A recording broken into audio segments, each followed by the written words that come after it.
Well, it turns out not even heroes are allowed to come back from the dead, and over again. Why do the villains always have to win?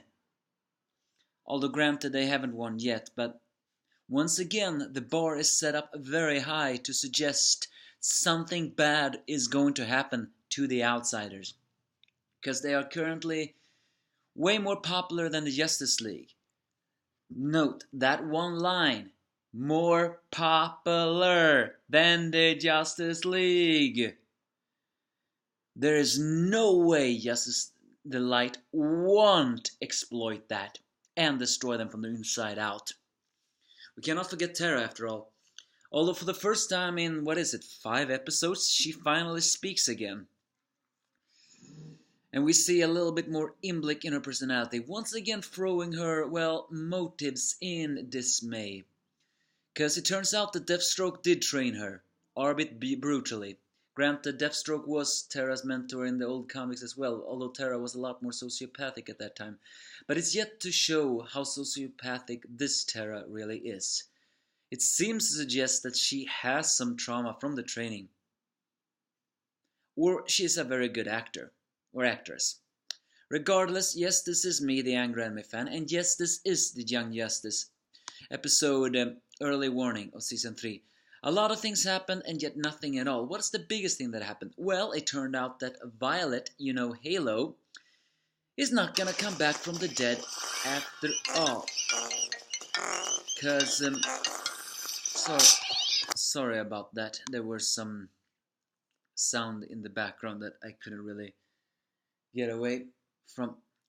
Well, what I'm trying to say is that it turns out that Violet cannot get back from the dead completely.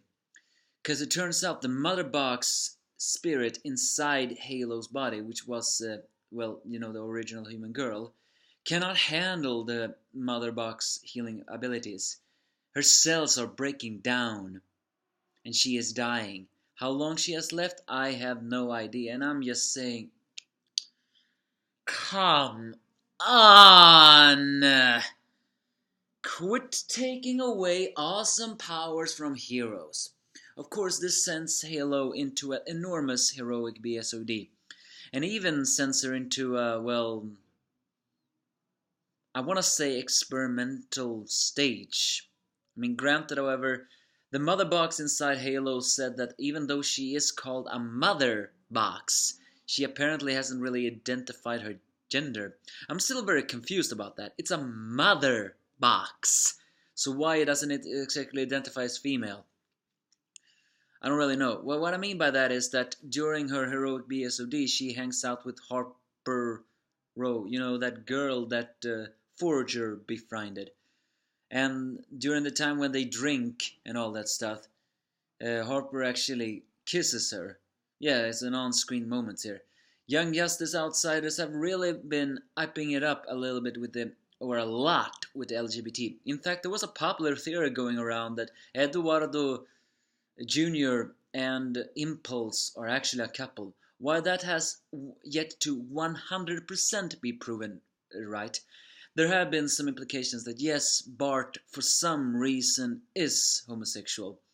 Again, that is not confirmed, but what I'm saying for some reason is I don't think his comic book version was. Granted, however, it is what it is, isn't it? But to be fair, Eduardo also has some moments with that ghost girl, so this is all just fan speculations. So the fact that Halo had an experimental stage there, it's not unknown if she had that because, she was in such a low town that she wasn't to experiment, or for her, gender doesn't really mean anything.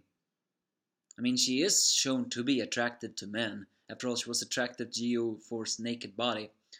But things like this are creating some moments here. But talking about Halo is not the only thing that happens this episode.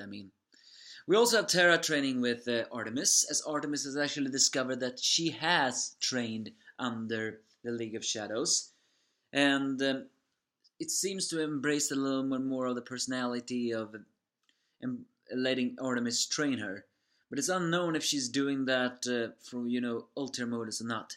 But the real storyline here is that we are actually checking back to an old member of the Light, Clarion the Witch Boy. Do you all remember that guy? You probably don't, right? It's not that he was a bad villain, although for some reason he feels a little bit more obnoxious this time. No, it's not his voice. I like his voice actor.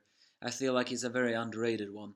What I mean is, Clarion the Witch Boy has become even more sociopathic since these 5 years. Is that even possible? Well, he is a Lord of Chaos, but if you don't think he was sociopathic now, you can definitely see he is now. Apparently, he can use his magic to stimulate the metagene inside people, as he has kidnapped dozens of kids in Mexico and just mutated their metagenes, dormant metagenes, with his magic. Now that is scary. And then he turns them into smoke and merges them into a pile of flesh. All of this is as if it's some kind of project, although it's unknown if this is his own personal amusement. Granted, he is a Lord of Chaos, and a Lord of Chaos only does for his own amusement.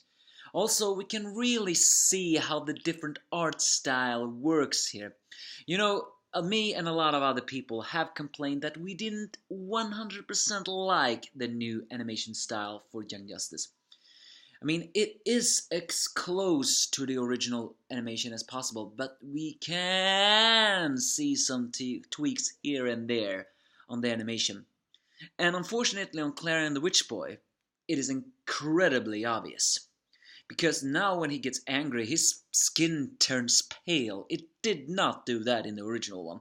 Also, his shirt seems to have a red undertone. Before it was just black. Like that. Also, Tikal looks a lot brighter than he or she. It's not known what kind of gender Tikal is. Regardless, it's a familiar. Tikal and Clarion seems to have a lot more arguments than they had in the original series. Regardless, the Outsiders go to Cuba to do that. It turns out that Bart and Blue are not there because I forgot to say something in last week's episode, and that is that the grandmother, of the wife of the first Flash, Speed, whatever his name was, she was dying, and unfortunately she died this episode. But she was old, but still, there's a moment there. Outsiders deploys and tries his best to defeat him. Here I can actually criticize it. Clarion is supposed to be a Lord of Chaos, and the Outsiders seem to handle him pretty well.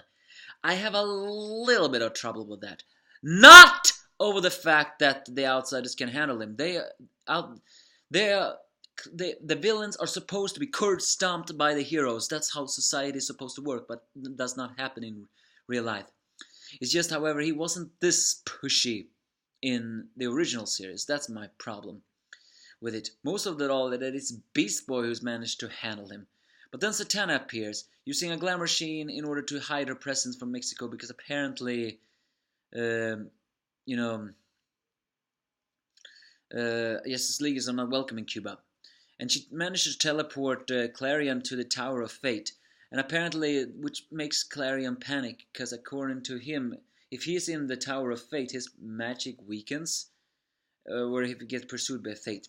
Either way, he's locked in there for now, as the team manages to use Satana's magic to free the mutated teens and save them all. As the arrogant general of Cuba, of course, all show many different things.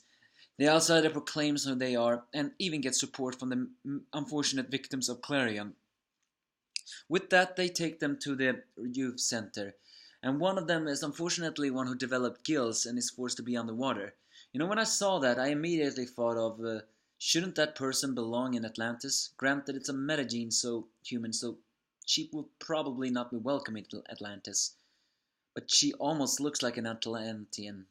If it weren't for the fact that Aquaman, Kaldor, is very likely also not into women, then I would have shipped them. But nah, this is just a one-time character. I don't even know which kind of character she's based on, to be honest. Regardless, they get to the thing, and what did I say in the end? Eduardo Jr. joins the Outsider after that, saying he wants in because he feels like the team of Youth Center needs someone they know. Because after all, the outsiders are legacies, celebrities, and Virgil is unfortunately not so very well known. He wants to make a difference. He wasn't so much into heroism, but now he wants to make a difference. And with that, it is shown that it's slowly becoming a difference as the outsiders check their phones and sees that they are now more popular than Justice League, immediately setting up a theory that this is something the light is gonna destroy. And again, also, Halo gets arrested because of a cop, and, well, when Miss Martian picks her up. Turns out that Harper Row, or whatever her name was, actually has some trouble with her father. It's unknown if this is one based on the Batman girl. Yeah, but again, well, I wouldn't exactly rate this episode extremely high. You can definitely see Halo's going through the pain. It's unknown if that drunken kiss that Harper and she did was genuine. I mean, granted, Harper Roy doesn't really... I mean, she did say she has a boyfriend, but I mean, she could be bisexual, I don't really know. It doesn't matter. What matters is the fact that Clarion was surprisingly handled fairly easy this episode. Sorry, I'm so used to saying manga that reviews this happen this way. But I do like the fact that the outsiders are getting popular. But again, it sets up a great amount of despair. The fact that Terra had a voice role here, yes, sits the way up. You know, I have a very terrifying theory. And that is that Terra is going to exploit this to destroy the outsiders from the inside out. Because it's worth noting that in the original comics, Beast Boy was attracted to Terra, although Terra wasn't attracted to him. She used her sociopathy to manipulate Garfield, which was Beast Boy. Granted, Beast Boy is together with Queen Perdita, but, you know, I'm just saying, we should not drop our guards just yet. So give me your thoughts if you have any.